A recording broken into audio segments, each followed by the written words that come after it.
I don't think also we exactly know what is the real impact of their work, and sometimes it's a big surprise for people to discover that somehow it's we think it's a small impact, but maybe it's not that small.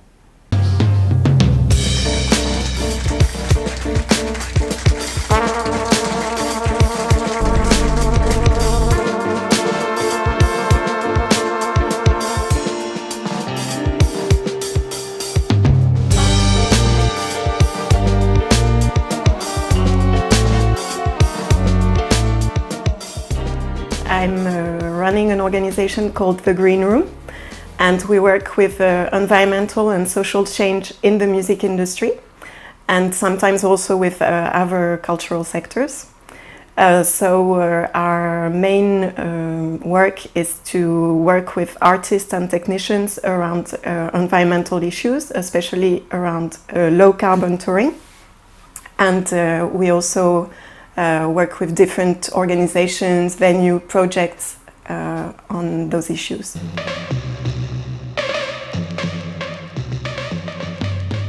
That's a tricky question, because I would say, first of all, it depends where you are based, because there are some countries where it might be a bit easier, and some others where the environmental question comes maybe second or third after other issues and difficulties.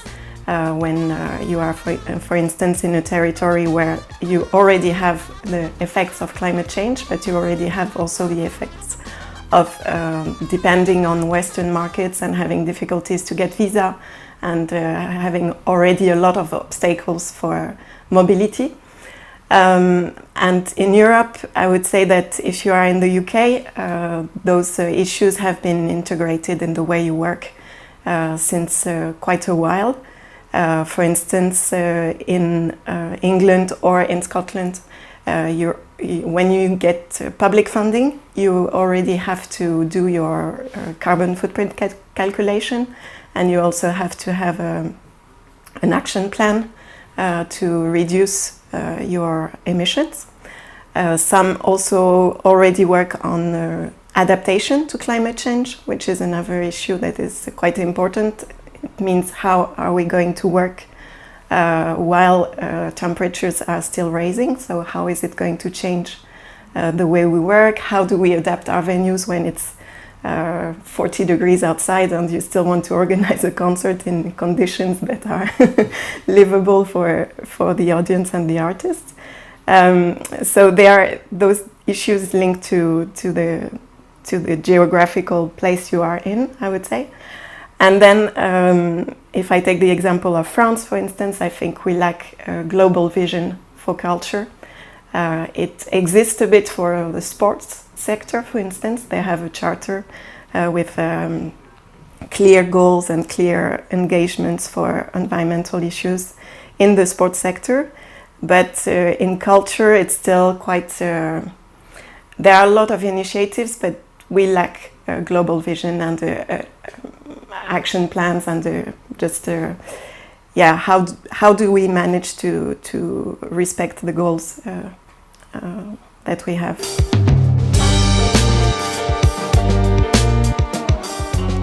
I think the way we work is very much tailor-made.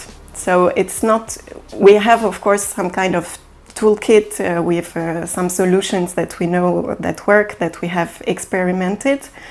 But what we prefer to do is really to start ideally with a project that is just getting created, so we can really take all the steps of the project with the artist and co-create the solutions with them. So it's not something we want to impose, and I think it's not our role actually, but it's more like how to see how we can really integrate all the environmental aspects in the way we work.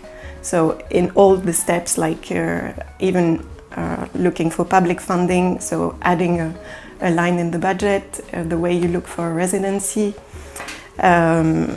even sometimes on artistic aspects, how you choose your instruments, how even you choose the lineup, because if you think of how you're going to travel after.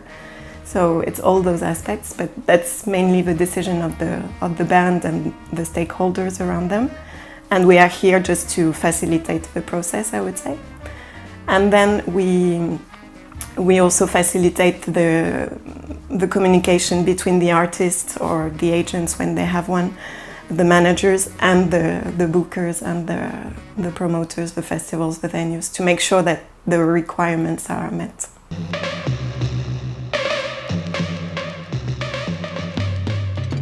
Well, first of all, I think it's still a minority that considers this, because it's clearly not the priority for them.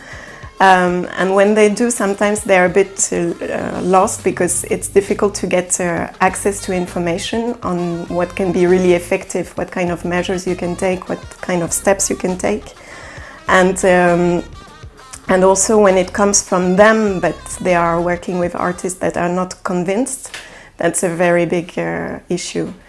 I have some examples of artists that decided, well, it's kind of reversing your question, but it's when the initiative comes from artists who decided, for example, they are not going to fly for just one gig somewhere.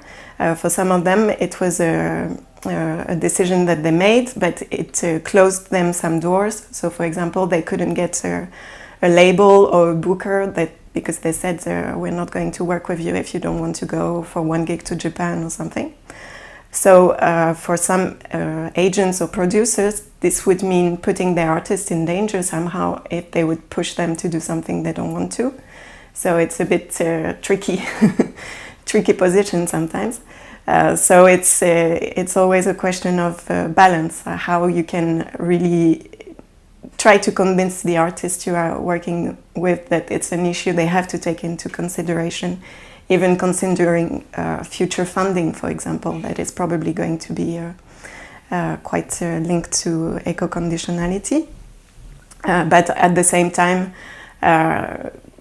protecting their artists, protecting cultural diversity, protecting their artistic work and their ability also to develop themselves. Because for an emerging artist, if they have an opportunity to go for one gig to the States or I don't know, somewhere where it can be really career changing for them, it's very difficult to say don't go for one gig.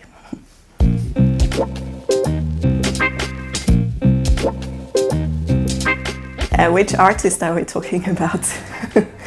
Because this is the true question. Some artists are traveling a lot, very, very, like we even speak about over mobility or super mobility, and it's quite often the same artist. And some artists, because it's, again, because of their geographical location or because of their musical style or aesthetics, or because there are, I don't know, 25 people in the band, then it's other obstacles. So it's, I think, again, it's not a decision that we can take. It's more, first we need to consider other issues and then integrate them. And it's a process. So if we decide that the environmental criteria are integrated in the process the same way the others are, so in the same way that we consider gender equality, that we consider economical,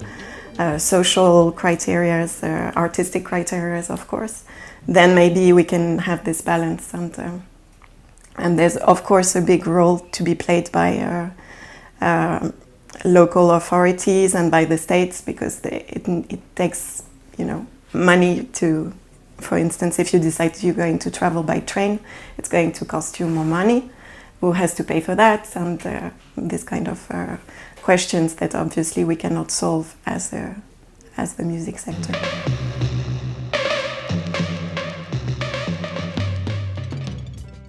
Some of them are quite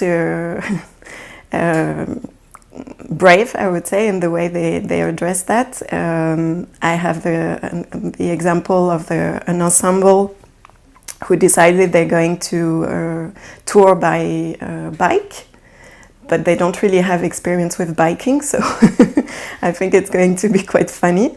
but they really took it upon them to think about all the logistics. So they are building a small carriage where they're going to put their instruments. It's mostly percussions.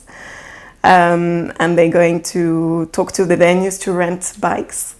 They're going to go for some workshops to learn how to repair a bike, actually. Because if they end up with a flat tire, then that's going to be a bit tricky, I think. So that's the latest project I'm working on. Some of them are rethought the way they were building their instruments. Like it's a musician who's playing the kora. So he built 2 different koras because he was touring a lot by train in China. And he managed to have them fit in a box that he could put either on top of him when he was sleeping on the train, or in the middle of the train, so everybody could step on it and go to their beds. So it was quite so really being able to travel easily with his materials. And then I think it's also interesting because we focus a lot on the artist, and sometimes it's also the other aspect that we say, oh, artists are traveling by plane, blah, blah, blah, it's bad. But we as professionals from the music industry, we travel a lot. And I know some people that started to really think about this. So some producers, for example, they decided that instead of going every year to Womex and Jazz Ahead, they just go once every 2 years or once every 3 years. Some labels decided, for instance, in the UK, that they would give additional holidays, days for their staff, so they can travel by train and not lose the 2 weeks of holidays. So they have those additional days to travel. Yeah, there are many examples actually, but now some of them also are tackling all the digital impact of either of the recorded music or of their website, and that's something that can have a very big effect. And of course, also I didn't talk about it because it's so obvious now for us, but changing the way you eat and what you ask. If you become vegetarian or vegan on tour, that's going to have a big effect on your carbon footprint for sure.